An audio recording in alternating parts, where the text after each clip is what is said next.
Hello friends, welcome to my channel. In last video, we learned how to update the record into the table. In this video, we will learn how to delete the record from the table. There is a syntax of deleting the record from the table, delete from table name, and the same way we can delete the record with the where clause.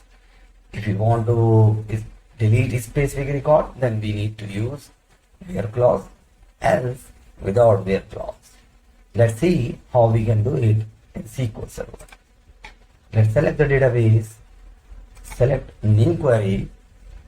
Before deleting, just see how many records we have. Select a star from employee. You can see that all record has Mohan.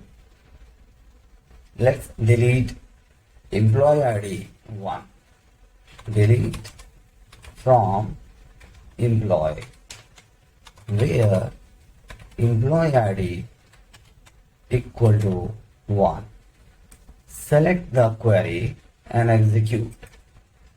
We can see that one row affected. Let's see which rows has been deleted. Select a star from employee. You can see that employee ID 1 is deleted from this table.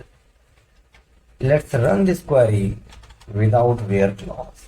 Select from employee. Execute this query.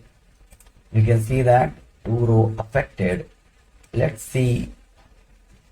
Select a star from employee.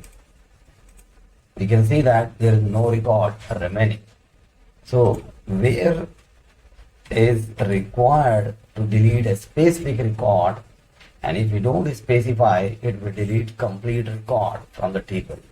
So always remember, when you are deleting the record from the table, if you are deleting a specific record, then always use where clause.